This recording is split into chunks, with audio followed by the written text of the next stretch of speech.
मित्रांनो, हे नृत्य म्हणजे मराठी अस्मितेनं गुजरातच्या पायाशी घेतलेली लोळण आहे असं म्हणणाऱ्यांना आधी महाराष्ट्रद्रोही ठरवून हाकलून दिलं पाहिजे बरं का. कारण हा जो उमदा मराठी ठाकरी तरुण अंबानींच्या हळदीत मेहंदीत नाचतोय, ते नाचणं हे महाराष्ट्रासाठी अतिशय आवश्यक असं आहे. तो लांबडा तरुण, असा लंबाचवडा तरुण जागतिक दर्जाचा कीटक शोधक असला तरी या नाचांच्या शेवटच्या रांगेतूनही तो काही वेगळ्या प्रजाती शोधण्याचा प्रयत्न करत असणार.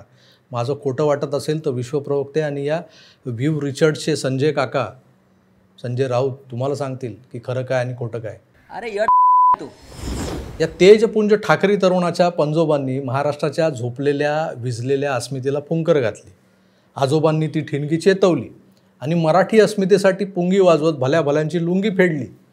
गेले ते दिन गेले. आता उरलेत फक्त बाजार बुणग्यांसमूह, तेही शेवटच्या रांगेत नाचणारे नाचे.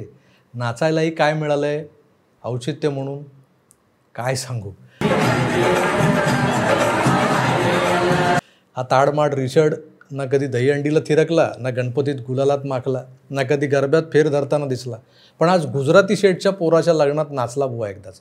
यालाच म्हणतात मराठी अस्मिता. असेच राखणार हे दिल्लीचे तख्त नाचत नाचत.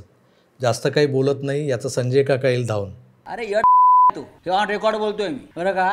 महाराष्ट्रामध्ये असं लोकांना स्थान नाहीये.